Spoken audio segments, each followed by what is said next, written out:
जय माता की भक्तों, सबसे पहले आप सभी भक्तों को नवरात्रि के शुभारंभ की हार्दिक शुभकामनाएं। मां भगवती की कृपा आप और आपके पूरे परिवार के ऊपर सदा सर्वदा बनी रहे। ऐसी मंगल कामना के साथ अब प्रारंभ करते हैं श्री दुर्गा सप्तशती का प्रथम अध्याय।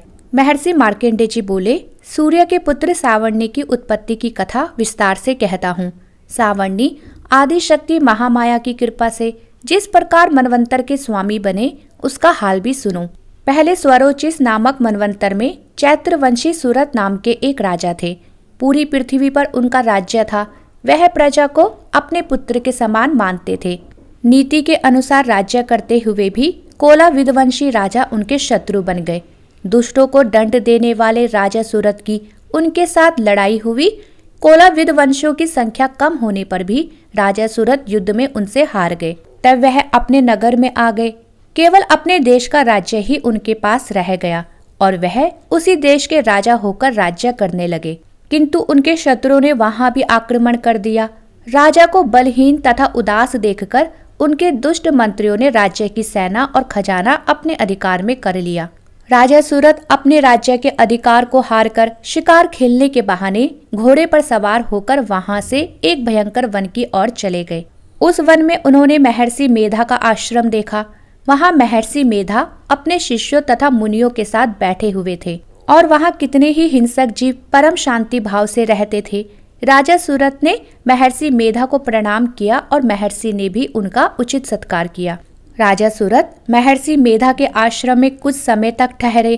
अपने नगर की ममता के आकर्षण से राजा अपने मन में सोचने लगे कि पूर्व काल में मेरे पूर्वजों ने जिस नगर का बड़े ही प्रेम से पालन किया था वह आज मेरे हाथ से निकल गया है। मेरे दुष्ट एवं दुरात्मा मंत्री मेरे नगर की अब धर्म से रक्षा कर रहे होंगे या नहीं।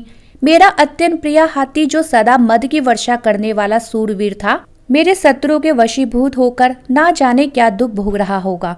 मेरे आज्ञाकारी नौकर जो मेरी कृपा से धन और भोजन पाने से सदैव सुखी रहते थे और मेरे पीछे पीछे चलते थे, अब वह निश्चय ही दुष्ट राजाओं का अनुसरण करते होंगे। मेरे दुष्ट एवं दुरात्मा मंत्रियों द्वारा व्यर्थ ही धन को व्यय करने से संचित किया हुआ खजाना एक दिन अवश्य ही खाली हो जाएगा। राजा सूरत इस प्रकार की बहुत सी बातें सोचते हुए निरंतर दुखी रहने लगे। एक दिन राजा सूरत ने महर्षि मेधा के आश्रम के निकट एक वणिक को देखा। राजा ने उससे पूछा, भाई तुम कौन हो? तुम्हारे यहाँ आने का क्या कारण है? और तुम मुझे बहुत ही दुखी दिखाई पड़ रहे हो, इसका क्या कारण है? राजा के यह नम्र वचन सुनकर वणिक ने महाराज सूरत को प्रणाम करके कहा, हे राजन, मेरा नाम समाधि है।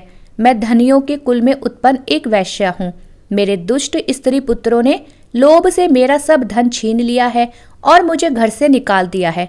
मैं दुखी होकर इस वन में चला आया और यहाँ रहता हूँ।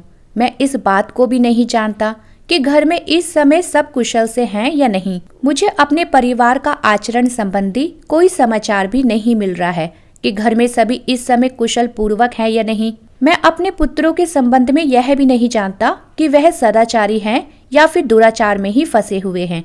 तब राजा सूरत बोले, जिस धन के लोभी स्त्री पुत्रों ने तुम्हें घर से निकाल दिया है, तुम उनसे इतना प्रेम क्यों कर रहे हो? वैश्य ने कहा, मेरे विषय में आपका ऐसा कहना ठीक है, किंतु मेरा मन इतना कठोर नहीं है। यद्यपि उन्होंने धन के लोभ में पड़कर पितृ स्नेह को त्याग कर मुझे घर से निकाल दिया है, तो भी मेरे मन में उनके लिए कठोरता नहीं आती है। हे महामते, इस वन में रहते हुए भी मेरा मन वहीं फंसा हुआ है। इस बात को मैं नहीं जानता कि मेरा मन उनके लिए इतना दुखी क्यों है। मैं उनके लिए लंबी लंबी सांसें ले रहा हूँ। उन लोगों में प्रेम नाम मात्र के लिए भी नहीं है, फिर भी ऐसे निर्मोही के लिए मेरा हृदय कठोर नहीं होता।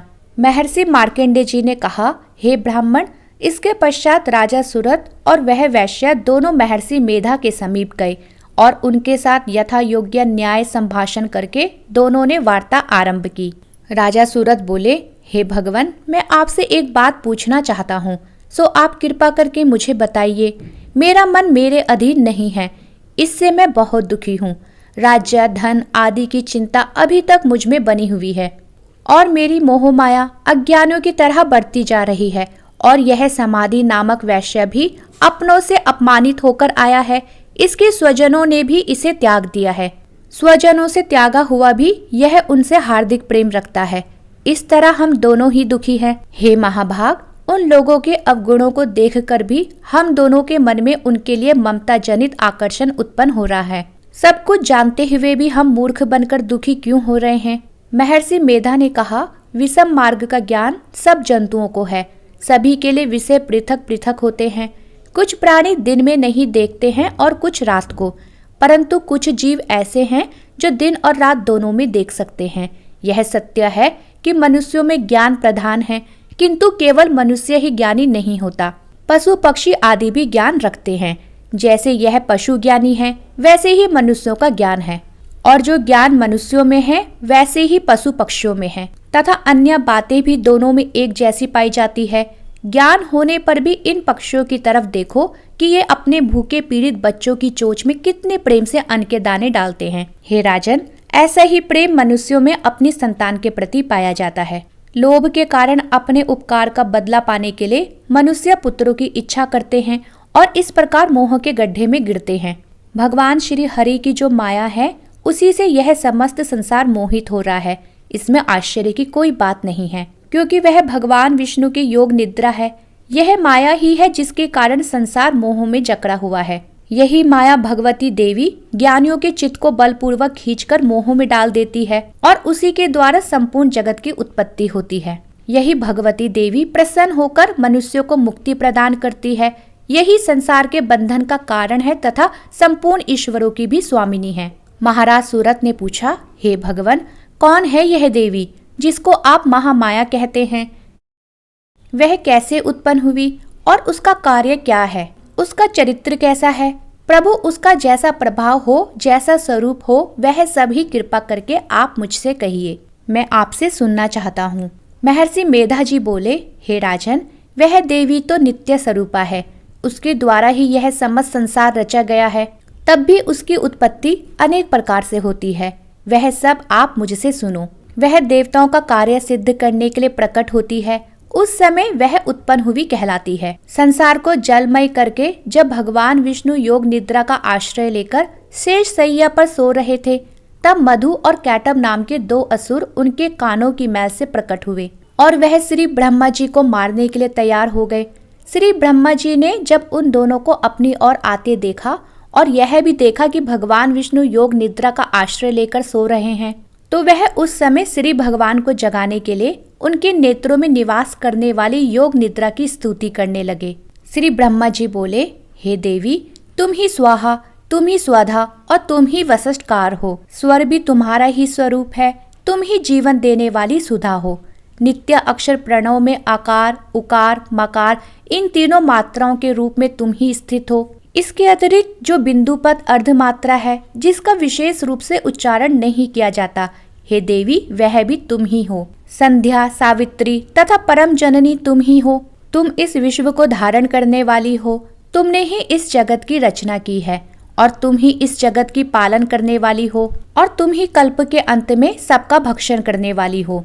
हे देवी, जगत की उत्पत्ति के समय तुम सृष्टा रूपा होती हो, पालन काल में स्थित रूपा होती हो और कल्प के अंत में संहार रूप धारण कर लेती हो। श्री ईश्वरी और बोध स्वरूपा बुद्धि भी तुम ही हो। लज्जा, पुष्टि, तुष्टि, शांति और क्षमा भी तुम ही हो। तुम खड़ग धारणी, शूल धारणी तथा गदा, चक्र, शंख और धनुष को धारण करने वाली हो। वान, भूषंडी और परित यह भी तुम्हारे ही अस्त्र हैं। तुम सौम्य और सौम्यतर हो। यही नहीं बल्कि जितनी भी सौम्य तथा सुंदर वस्तुएं इस संसार में हैं, उन सबसे बढ़कर सुंदर तुम ही हो। पर और अपर सबसे ऊपर रहने वाली तुम ही सुंदर हो। हे सर्वस्वरूपे देवी, जो भी सत असत पदार्थ है और उनमें जो शक्ति है, वह भी सब तुम ही हो। ऐसी अवस्था में भला तुम्हारी स्तुति कौन कर सकता है? इस संसार की सृष्टि, पालन और संहार करने वाले जो भगवान हैं, उनको भी जब तुमने निद्रा के वशीभूत कर दिया है, तो फिर तुम्हारी स्तुति कौन कर सकता है? मुझे, भगवान विष्णु तथा भगवान शंकर को शरीर धारण करवाने वाली तुम ही हो। तुम्हारी स्तुति करने की शक्ति भला किसमें है? हे देवी, तुम तो अपने इन उदार प्रभावों के कारण ही प्रशंसनीय हो। मधु और कैटब जो भयंकर असुर हैं, इन्हें तुम मोह में डाल दो और श्री हरि भगवान विष्णु को भी जल्दी जगा दो और उनमें इनको मार डालने की बुद्धि भी उत्पन्न कर दो। महर्षि मेधा जी बोले, हे राजन, जब श्री ब्रह्मा ने देवी से इस प्रकार स्तुति करके भगवान को जगाने तथा मधु और कैटभ को मारने के लिए कहा, तो वह भगवान श्री विष्णु के नेत्र, मुख, नासिका, बाहु, हृदय और वक्ष स्थल से निकल ब्रह्मा जी के सामने खड़ी हो गई। उनका ऐसा कहना था कि भगवान श्री हरि तुरंत जाग उठे। फिर भगवान श्री हरि ने जागकर दोनों असुरों को देखा, जो कि अत्यंत बलवान और पराक्रमी थे और मारे क्रोध के जिनके नेत्र लाल हो रहे थे और ब्रह्मा जी का वध करने के लिए तैयार थे। तब क्रोधित हो उन दोनों दुरात्मा असुरों के साथ भगवान श्री हरि पूरे 5000 वर्ष तक लड़ते रहे। एक तो वह अत्यंत बलवान और पराक्रमी थे, दूसरा महामाया ने भी उन्हें मोह में डाल रखा था। अतः वह भगवान श्री हरि से कहने लगे, हम दोनों तुम्हारी वीरता से अत्यंत प्रसन्न हैं, तुम हमसे कोई वर मांगो। भगवान विष्णु ने कहा, यदि तुम दोनों मुझ पर प्रसन्न हो तो अब तुम मेरे हाथों से मर जाओ, बस इतना सही वर मैं तुमसे मांगता हूँ। यहाँ दूसरे किसी वर से क्या प्रयोजन है? महर्षि मेधा जी बोले, इस तरह से जब वह दोनों धोखे में आ गए और अपने चारों ओर जल ही जल देखकर वह दोनों भगवान श्री हरि से कहने लगे, जहाँ पर जल ना हो, जहाँ सूखी भूमि हो, उसी जगह पर आप हमारा वध कीजिए। महर्षि मेधा जी कहते हैं, तथास्तु कहकर भगवान श्री हरि ने उन दोनों को अपनी जांग पर लिटाकर उनके सिर काट डाले। इस तरह यह देवी श्री ब्रह्मा जी के स्तुति किए जाने पर प्रकट हुई। इति श्री दुर्गा सप्तशती प्रथम अध्याय संपूर्णम। जयकारा माता शेरावाली का, बोल साचे दरबार की जय। जयकारा माता शेरावाली का, बोल साचे दरबार की जय। जय माँ दुर्गे। भक्तों, अगर आपको वीडियो पसंद आई हो, चैनल को लाइक, शेयर और सब्सक्राइब करना ना भूलें।